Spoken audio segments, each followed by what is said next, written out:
Ang mga kwento ng pag-ibig, kwento ng buhay, at kwento ng pag-asa dito sa Barangay Love Stories. Love Stories.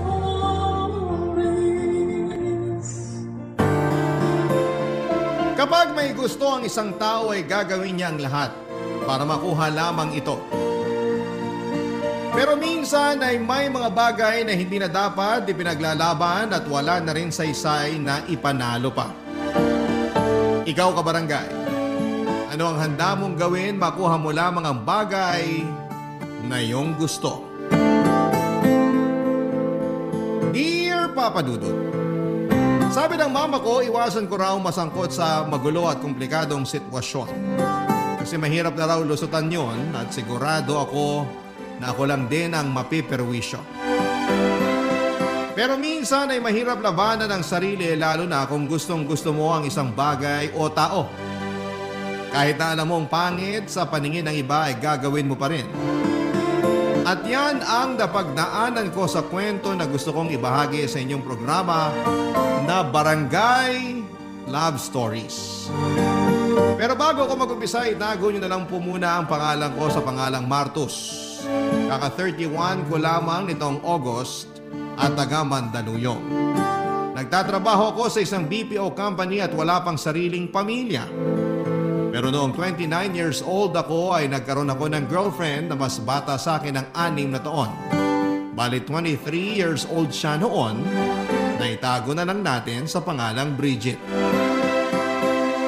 Naging magkatrabaho kami at doon na rin nagkakilala. Maganda si Bridget, kalog at palatawa. Bagay na nagustuhan ko sa kanya. Pero sa kabila ng lahat ay nag-alangan pa rin po ako na i-pursue yung feelings ko sa kanya. Dahil nga sa age gap namin, Papa Dudut.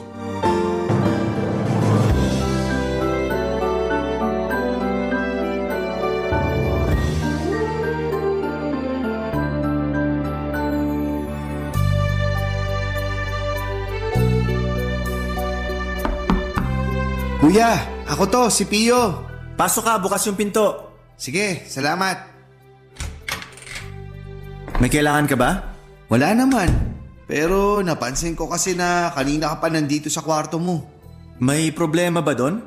Rest day ko naman ngayong araw, di ba? Wala naman. At alam ko namang rest day mo. Baka nasanay lang ako na lagi kang lumalabas tuwing ganitong araw. Alam mo na, para makipag-date. Mag-happy-happy. Ang tagal na nun, bro. Parang kaedad mo pa ako eh. Ilang taon ka na nga ba ulit? 25. Ayun, so bale, 4 years ago pa yun. Tsaka may girlfriend pa ako nun. Ngayon wala naman ako mailalabas. Kayo lang nila mama at papa pag gusto nyong gumala. Grabe, 4 years ka na palang single. Hindi ka ba nabobore? Bakit naman ako mabobor? Sarap kaya sa pakiramdam na walang sakit ng ulo. Hindi naman lahat ng babae sakit ng ulo. Hindi ko naman nila lahat. Tsaka wala akong sinabing sakit sila ng ulo, no? Ang punto ko rito yung pakikipagrelasyon mismo. Kung ganyan tingin mo sa pakikipagrelasyon, ibig sabihin, hindi ka pa nakaka-move on sa ex mo na nang iwan sa'yo dahil nabuntis ng ibang lalaki. Tama ba? Bakit naman siya napasok sa usapan? Happily married na yung tao. Alam ko, pero alam ko rin na nasaktan ka talaga ng gusto dahil sa nangyari. Kahit naman ako, galit pa rin sa ex mong yun. Ang tagal-tagal nyo na. Kasal na lang kulang sa inyo pero hindi ka pa niya nahintay. Hindi rin naman siya sigurado kung may hinihintay siya noong mga panahong yon. Anong ibig mong sabihin? Hindi pa kasi ako handang magkaroon ng sariling pamilya. 25 pa lang kami noon. Para sa akin, bata pa yon. At gusto ko pang i-enjoy yung mga panahong kami pa lang yung magkasama. Kaso gusto na niya magkaanak kami. Ilang beses kong sinabi na ayoko pa. Kaya siguro naghanap siya ng iba. Talaga? Hindi ko alam yan ah. Bakit ngayon mo lang sinabi? Hindi ko pa kasi matanggap na may kasalanan rin ako noon. Galit na galit pa naman ako sa kanya. Sinisi ko rin siya pero kung naging handa lang sana ako, hindi siya maghahanap ng ibang lalaki. Hindi niya ako iiwanan. Mahirap naman kasing pilitan na maging handa ka. At least, honest ka na ayaw mo pa. Siguro, hindi lang talaga kayo yung itinadana sa isa't isa. Bakit ba napunta sa aming dalawa yung usapan? Alam mo namang sa aming dalawa. Kayo yung mag-ex, di ba? Ex na nga, di ba? Past is past. Huwag na nating pag-usapan kasi tapos na yon. Pero wala ka pa ba talagang nagugustuhan? Ha? Kung wala ka pa ba akong nagugustuhan? Actually, meron na. Sabi na eh. Pero komplikado kasi... Pamilyado. Naku, lagot ka kay na mama at papa. Sira! Patapusin mo muna ako, pwede? Sorry na, na-excite lang. Sige na, dali. Bakit komplikado? Kasi katrabaho ko siya at mas bata siya sa akin. Gaano ka bata? 23 years old. Bale, 6 years age gap namin. Grabe ka naman. Yung iba nga dyan, more than 6 years, ayos lang. Walang problema. Saka adult na yung 23 ha. Hindi na yun alagaing bata o menor de edad. Yung tungkol naman dyan sa trabaho nyo, uso naman yan eh. Make sure lang na hindi maaapektuhan ng love life nyo yung mismong trabaho nyo. Kasi dyan ka sasabit. Sa bagay, marami nga doon lantaran pa yung pakikipagrelasyon. Wala namang sinasabi ang management. Basta hindi ka lang papatol sa may asawa. Walang problema dun. May kasabihan nga na age doesn't matter, di ba? Oo. Saka ngayon ka na lang ulit nagkagusto sa isang tao. 4 na taon ka ng single. Malay mo, siya na pala yung the one. Tapos, pinalagpas mo lang. Kasi natatakot ka o nag-aalinlangan ka. Wala naman ako nakikitang problema. Papadudod doon ko na-realize na tama naman ang mga sinabi ng kapatid kong si Pio. Ang tagal na rin simula nung huling beses ako nagkaroon ng girlfriend. Na-trauma kasi ako sa ex ko kaya umiwas muna ako sa pakikipagrelasyon. Pero tumanda na ako. At gusto ko na rin bumuo ng sarili kong pamilya. Kaso hindi yata ako swerte sa mga kaedad ko. Pero dahil nga mas bata sa akin si Bridget ay ayoko naman siyang madaliin na magkaanak na kami. Gusto ko munang sulitin ang mga pagkakataon na kami lang ang magkasama bilang magkasintahan. Kaya nga tunuloy ko na rin ang panliligaw sa kanya. Tulad ng sinabi ko ay nagustuhan ko kay Bridget yung ugali niyang panatawa at kalog. Kapag kasi stress na yung team namin ay nananatili siyang positibo, kaya naman nahawahan niya ng pagka-good vibes ang mga kasamahan namin. Sa kabila ng lahat ay lumaki sa isang tradisyonal na pamilya si Bridget kung saan ay kailangan ko munang makilala ang parents niya bago niya ako sagutin sa panliligaw ko.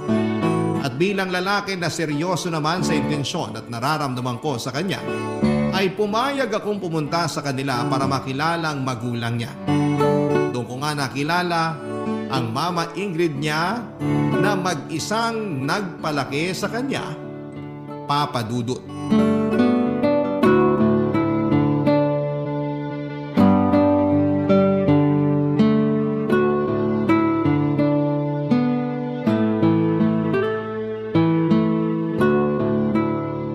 Ilang taon ka na nga ulit, Martos? 29 po. Ganun ba? Hindi halata sa itsura mo, ha?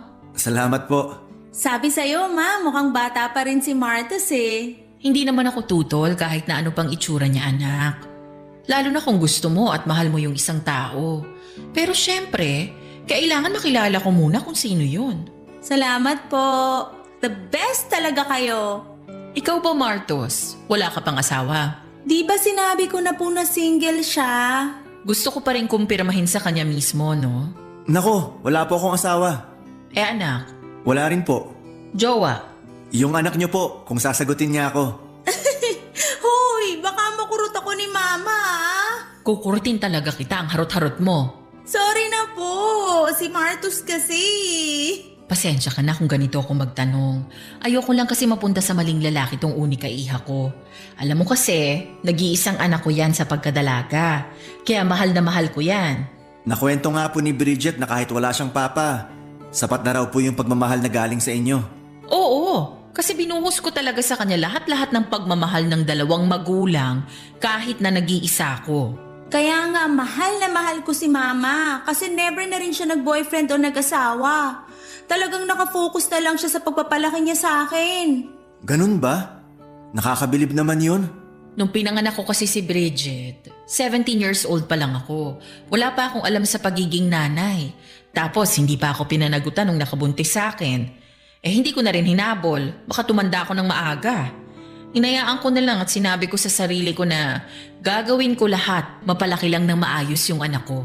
Hindi na rin ako nag-boyfriend o nag-asawa kasi natatakot ako na baka mangyari sa kanya yung mga napanood ko noon sa balita. Yun bang ginagawa ng masama ng mga stepfather yung anak-anakan nilang babae? Ayokong mangyari yun kay Bridget.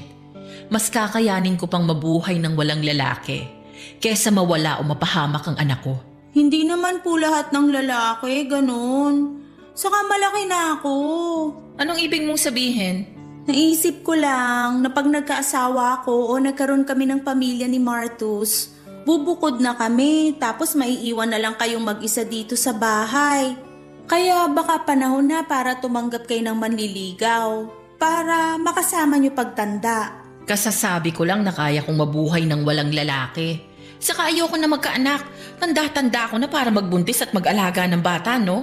Grabe naman sa matanda. Hindi nga po halata sa itsura niyo. Bakit ba napunta sa akin yung usapan?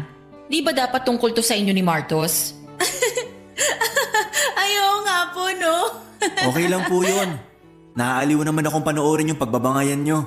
O siya, basta ipangako mo lang sa akin na hinding-hindi mo sasaktan, lolokohin o paiiyakin ng anak ko. Kasi pag nangyari yon, ako talagang makakalaban mo.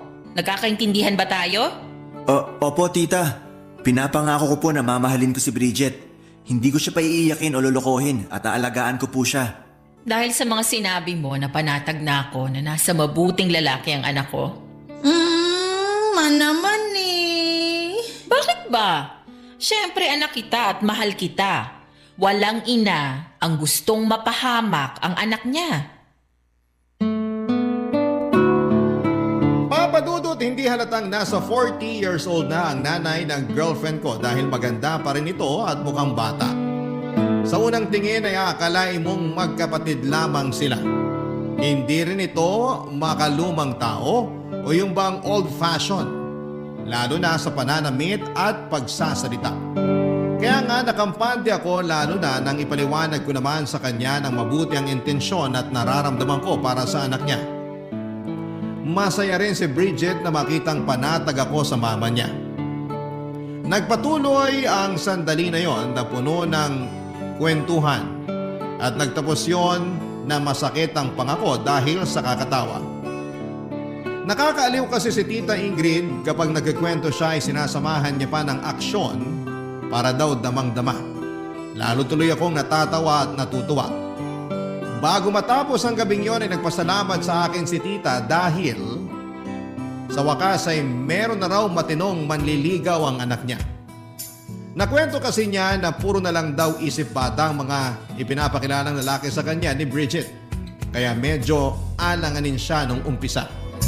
Pero ngayon na nakilala niya ako ay mukhang nakampante na si Tita sa akin. Barangay Love Stories. Barangay Love Stories. Papadudot ng sumunod na araw ay sinagot na ako ni Bridget. Kaya naman masayang masaya ako. Lagi na rin akong pumupunta sa bahay nila dahil ini-invite ako ni Tita Ingrid. Gusto raw niya ako na makaklose lalo na at kasintahan ko na ang anak niya. Wala namang problema sa akin kasi hindi naman siya masungit at hindi rin intimidating. Sa katunayan ay masaya ako at excited kapag pumupunta sa kanila. Kitang-kita ko kasi ang tiwala at approval niya sa relasyon namin ng kanyang anak. Mabilis na lumipas ang 2 buwan ay lalo kong nakilala ang ugali ni Bridget. Nandun pa rin naman ang mga bagay na nagustuhan ko sa kanya tulad ng pagiging positibo, masayahin at kalog. Pero na-realize ko na napaka-energetic niya at extrovert. Samantalang ako ay introvert kaya aminado ako na may mga pagkakataon na hindi ko matapatan ang energy niya. May mga bagay kasi siyang gustong gawin na hindi ko naman gusto papadudot. Halimbawa, yung lumabas kasama ang mga kaibigan niya na hindi ko naman kaedad. Pinagbigyan ko na siya isang beses pero namihasa naman siya. Magkaiba ang description namin ng fun kasi may mga bagay din akong gusto na ayaw din naman niya papadudot.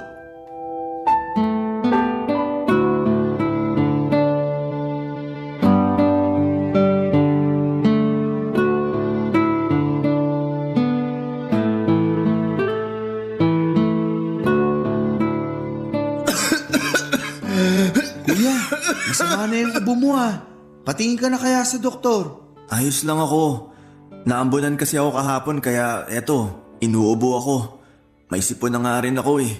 Hala, baka may lagnat ka na rin yan. Wala pa naman pero masama na pakiramdam ko. Uminom ka na ba ng gamot? Oo, kanina pa. Inaantok na nga ako eh. Baka kailangan ko lang ng pahinga. Mabuti pa nga. Basta, babalik ako rito para i-check ka Magluluto si mama ng sopas para may makain ka pagising mo. Sige, salamat. Alis na ako. Dumaan lang ako para kumustahin ka. Magbabasketball muna ako. Pagaling ka. Okay, salamat.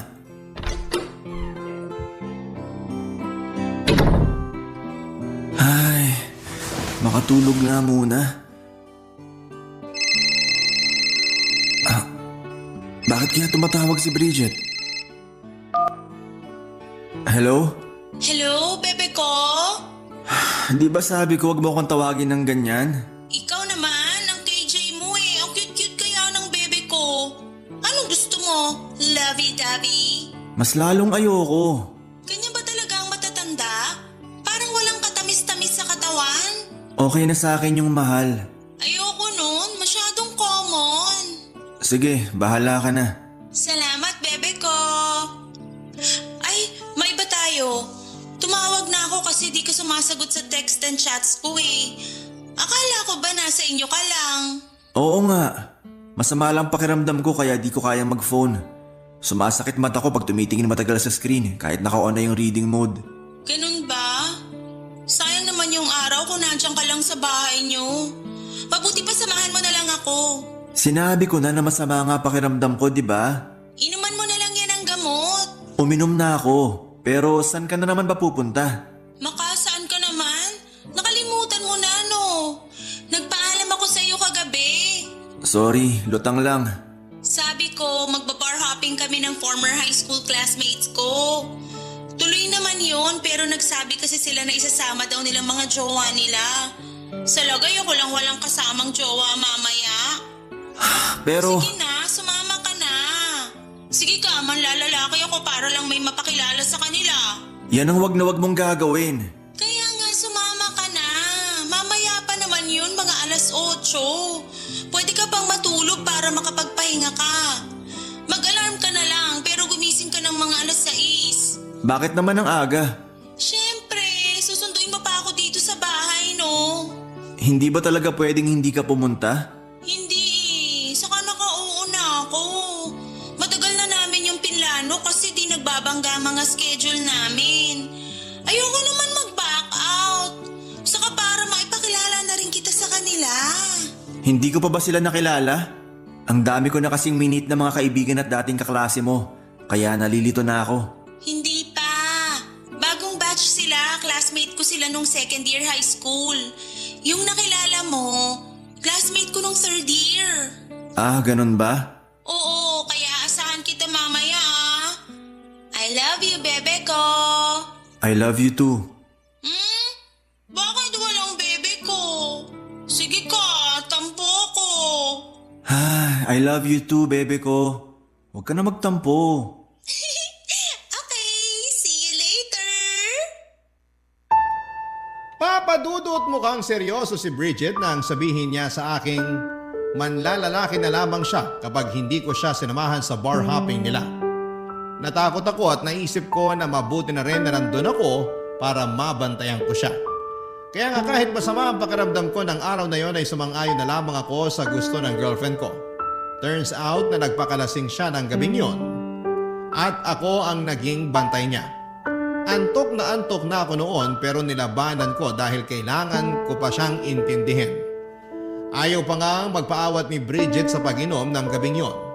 Kung todo sayaw din siya sa dance floor at ako na lang ang nahiya sa mga pinaggagawa niya. Nainis din ako kasi pinagpipiestahan siya ng mga kalalakihan habang kumikembot na may kasama pang patuwad-tuwad. Kaya nga kahit na naggalit na siya sa akin at kamuntik na kaming mag-away, ay inawat ko na siya at niyayang umuwi na sa kanila. Sa bahay nila ay alalang-alala na naghihintay ang mama niya. Magkatulong kami ng mama ni Bridget na ipasok siya sa kwarto niya at ihiga sa kama, papadudot.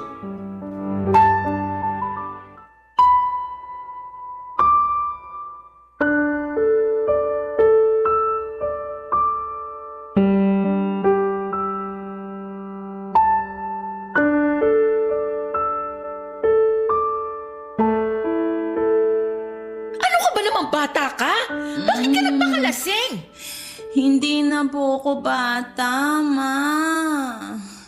23 years old na po ako. Bata pa rin yun, no? Pasalamat ka andun si Martos para bantayan ka. Pero sana hindi ka pa rin uminom ng marami. Pagbigyan niyo na ako. Minsan lang naman kami magkita-kita ng mga high school classmate ko eh. Ang akin lang naman, paano kung mapahama ka dahil dyan sa kalasingan mo tapos... Kasama ko naman po si Martos. Siya po nag-alaga sa akin, kaya huwag na kayong mag-alala.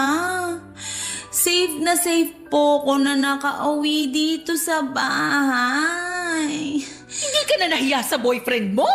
Bakit naman po ako mahihiya? Isabi niyo nga po, boyfriend ko naman. Kahit na. Ano na lang ang sasabihin niya sa'yo? Nalasinggera ka? Hindi kita pinalaki ng ganyan. Huwag na po kayo masyadong magalit. Sige kayo, baka tumaas yung presyon nyo. Ma, bukas nyo na lang po ako sermonan. Inaantok na ako. Ay! Ewan ko sa'yo! Mukhang tulog na po yata si Bridget, tita. Oo nga eh. Marami ba talaga ang nainom niya? Medyo po. Ayaw pa nga niya magpaawat eh. Inaaway pa ako pero sabi ko umuwi na kami dahil baka nag-aalala na rin kayo. Nag-aalala na talaga ako kasi anong oras na oh? Tapos hindi man lang nagtitext sa akin. Yung huling text nung nakarating na kayo doon. Tapos wala na. Sorry po, tita. Hindi na rin ako nakapag-text sa inyo kasi sumasakit ulo ko pag matagal nakatutok sa screen ng cellphone. Tapos binabantayan ko na rin si Bridget nung nagsimula na siyang magpakalasing. Ayos lang yon. Hindi mo naman responsibilidad na i-update ako. Responsibilidad yon ng anak ko kasi nanay niya ako. Saka kahit paano kampante naman ako dahil kasama ka niya. Buti nga po sumama ako kahit na masama yung pakiramdam ko. Mahirap na, baka mapano pa si Bridget. Anong sabi mo? Masama ang pakiramdam mo? Opo. Hawakan ko nga ang noo mo. Pakiramdaman ko kung may lagnat ka. Sige po. Naku, mainit ka nga. Sorry po, labas na lang po muna ako. Doon ka lang sa sala. Huwag ka na munang umuwi. Kasi baka mapano ka pa. Nakakahiya naman po. Sa akin ka pa talaga mahihiya. Para namang ibang tao ka pa, boyfriend ka ng anak ko. Saka 2:00 na ng madaling araw. Alanganing oras na yan. Dito ka na lang matulog. Doon ka sa sofa. Malapad naman yon at saka malambot. Sigurado po ba kayo? Kasi pwede naman ako mag-book ng sasakyan. Oo, sigurado ako. Huwag ka na mag-book. Baka wala rin namang dumating. Ang gawin mo, magsabi ka na lang sa mga magulang mo o sa kapatid mo na dito ka na muna makikitulog sa amin. Para naman hindi sila masyadong mag-alala. Sige po, salamat po. Ako nga ang dapat magpasalamat kasi ligtas mong naihatid sa bahay tong anak ko. Sana wag kang magsawa sa kanya kasi hindi naman yan ganyan kapasaway. Baka naimpluwensyahan lang ng mga barkada kaya medyo tumitigas ang ulo. Pero pagsasabihan ko na lang siya pag nahimasmasan na. Nakikinig naman yan sa akin. O sige na, pumunta ka na dun sa sofa. Dadalhan na lang kita ng unan sa kakumot. Aasikasuhin ko lang muna si Bridget tapos pupuntahan na kita doon. Okay po. Salamat po ulit. Walang anuman. O siya, mauna ka na ron. Susunod ako doon sa sala. Papa Dudut, hindi maganda o gaga sa pagpapasalamat sa akin si Tita Ingrid dahil ligtas kong naihatid sa bahay nila ang anak niya. Masaya naman ako kasi alam kong nagampanan ko ang pagiging boyfriend ko kay Bridget. Pero dahil sa mga nangyari, lalong sumama ang pakiramdam ko ng gabing yon. Bagay na napansin naman ni Tita, kaya hindi na niya ako pinauwi pa. Sa halip ay pinagpahinga na lamang niya ako at pinatulog sa sofa nila sa sala. Pagkatapos niyang asikasuhin ang anak niya ay ako naman ang inasikaso niya. Binigyan ako ng gamot ni Tita Ingrid pagkatapos kong kainin ang niluto niyang mainit-init na sabaw. Pinagalitan pa nga niya ako kasi pinabayaan ko raw ang sarili ko. Pero nabanggit ko sa kanya na umaga pa lamang ay masama na ang pakiramdam ko at napasama lamang dahil sa paglabas namin ni Bridget.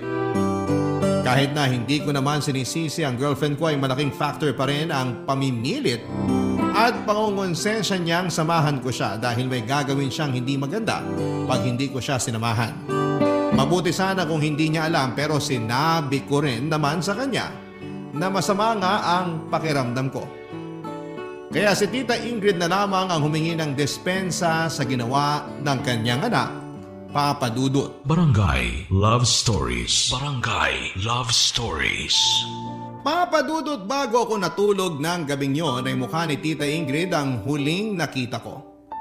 At mukha rin niya ang unang bumungad sa akin paggising ko. Naramdaman ko rin ang malamig niyang palad na sinasalat ang noo ko kaya nagtulog-tulugan muna ako at hinintay na matapos siya. Buti hindi niya napansin na gising na talaga ako ng mga oras na yon. Nang masigurado niyang buwaba ng lagnat ko ay masaya siyang pumunta sa kusina para magluto ng almusal namin. Bumangon na rin naman ako pagkalipas ng ilang minuto. Nauna na kaming kumain ni Tita Ingrid kasi masarap pa ang tulog ni Bridget. Nangako siya sa akin na sisermonan niya ang girlfriend ko pagising. Pero sinabi kong huwag na lamang. Kasi siguradong masakit pa ang ulo noon, baka sumakit din pati ang tenga. Nagkatawanan na lamang kami ng mama niya bago pinagpatuloy ang pag-aalmusal. Bago ako umalis sa bahay nila, Papa Dudut, ay nagising na si Bridget.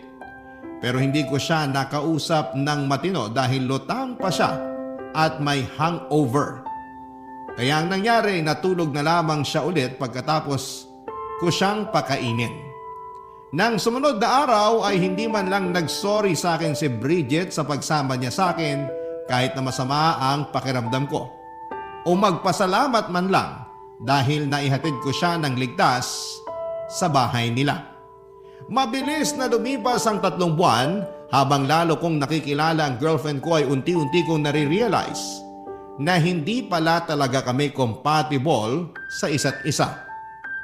Bukod sa ugali niyang napakaisip bata, walang konsiderasyon at happy-go-lucky ay mukhang hindi naman niya talaga ako mahal.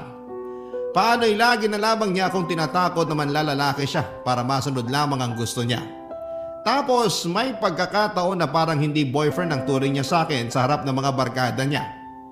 Mas madalas ay alalay o utosan at hindi ko na yon nagugustuhan pa, Papa Dudut.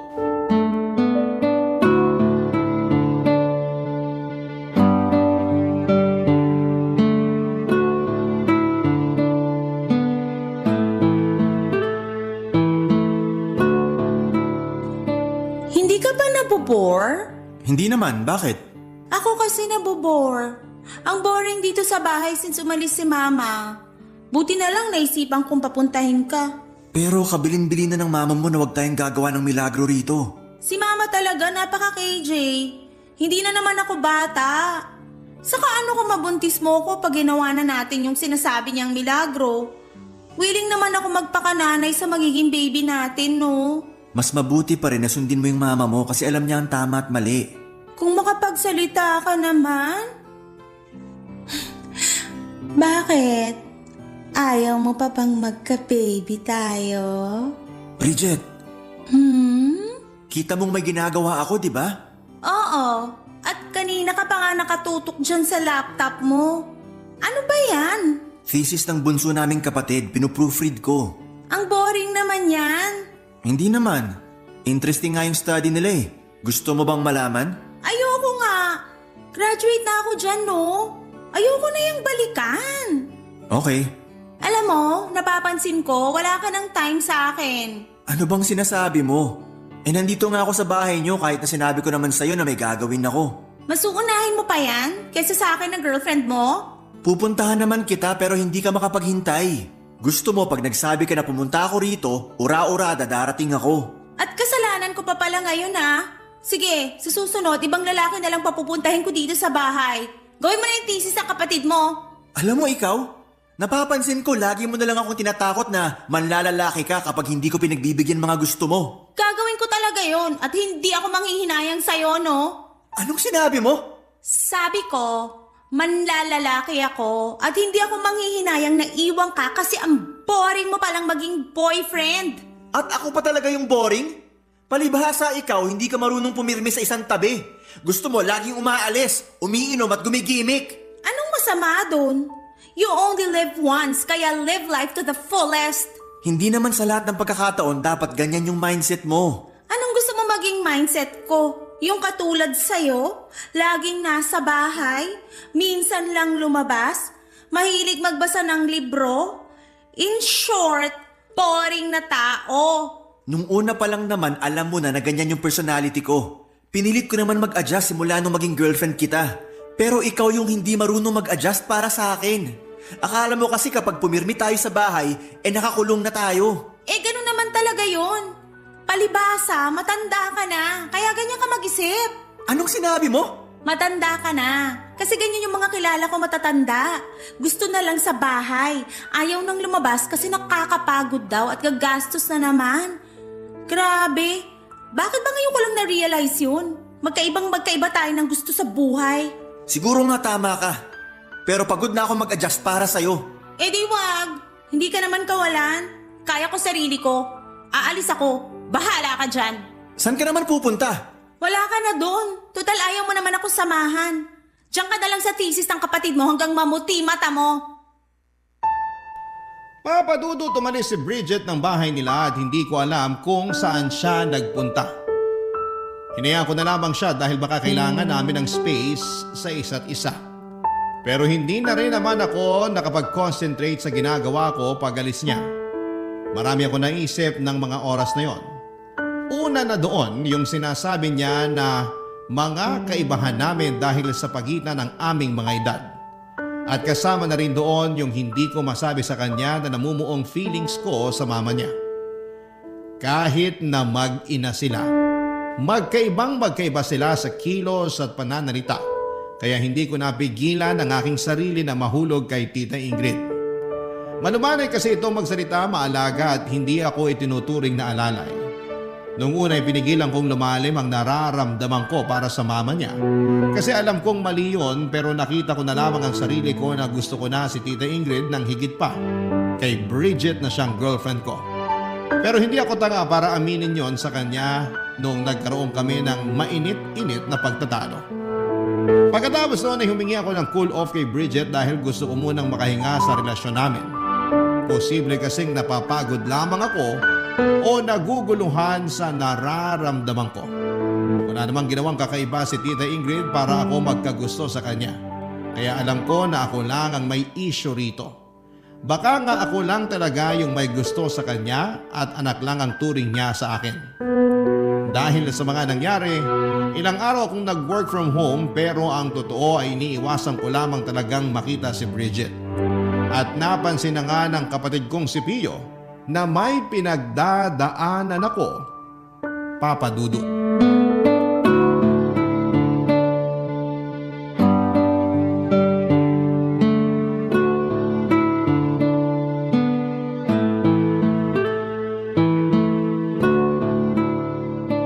Buti pwede mag-work from home sa inyo kahit hindi na pandemic, no? Hindi naman mahigpit sa amin. Tsaka basta nagagampanan mo yung trabaho mo ng maayos, walang kaso kahit nasaang lupalop ka pa nagtatrabaho. Naks naman! Lipat na lang ako sa inyo, kuya.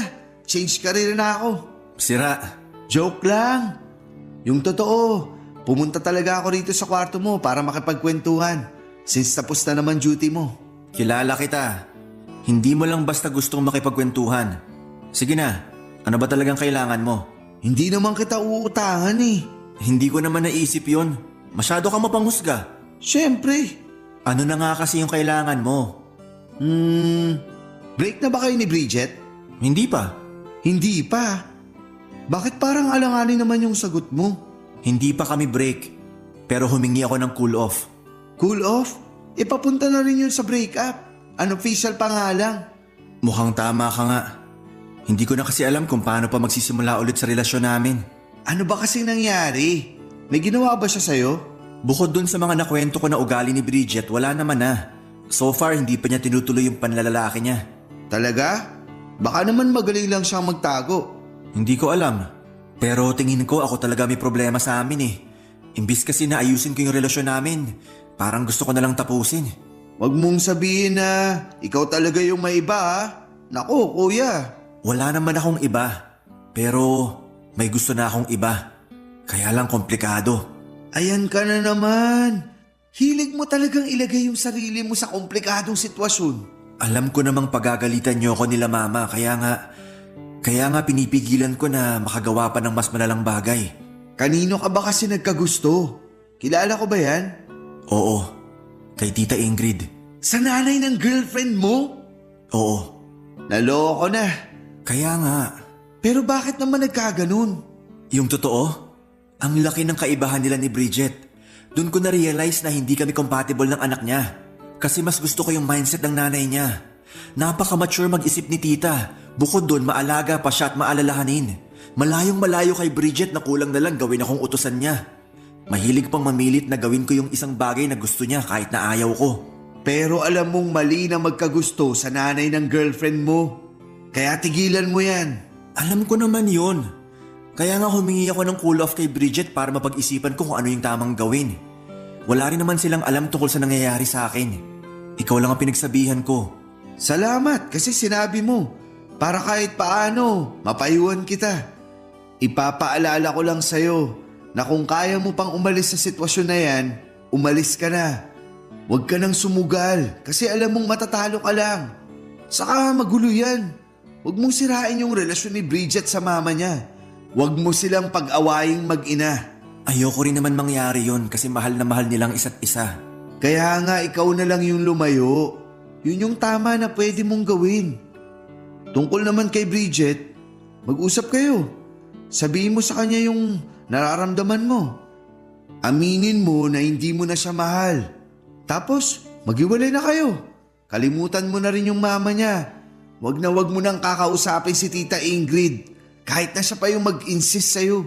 Kasi pag ginawa mo yun, baka lalo mong mailagay yung sarili mo sa mas komplikado pang sitwasyon.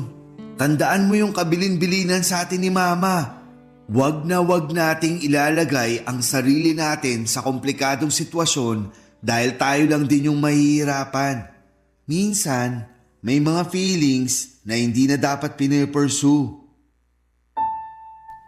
Papadudot pagkatapos ng usapan namin yon ni Pio ay aaminin kong naliwanagan ako sa tama at dapat kong gawin.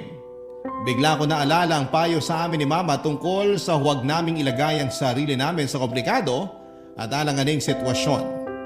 Kaya nga matapos pa ang isang buong araw na pag-iisip ay nakapagdesisyon na akong tuluyan ng hiwalayan si Bridget.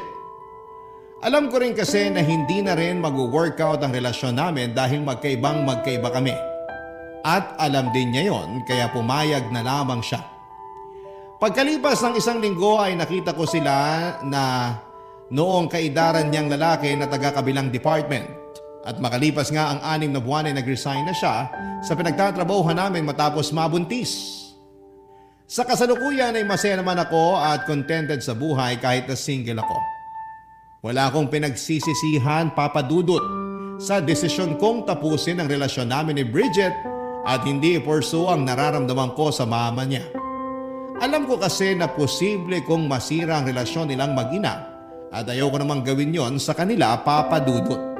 Kaya nga masasabi ko na proud ako sa sarili ko dahil nagawa kong umusan nang walang nasasaktang ibang tao. At kung sakali naman na pagkalooban ako ng panibagong pagkakataon na magmahal muli, hiling ko sa Diyos na gabayan at tulungan kami upang mas maging matatag ang relasyon namin. Hanggang dito na lamang po ang sulat ko, papadudot, at sana po ay mapili po ninyong i-ere sa Barangay Love Stories. Umaasa po ako na kinapulutan po ito ng aral at inspirasyon ng mga kabarangay natin. God bless po and more power sa Barangay LS. Ang inyong forever kapuso at kabarangay, Martus. Barangay Love Stories. Barangay Love Stories. Anong say mo sa Barangay Love Stories na ito? Pagkwentuhan natin sa comment section yan. Nagustuhan ng iyong napakinggan? Ituloy yan via live stream sa www.gmanetwork.com/radio. Barangay LS 97.1 forever.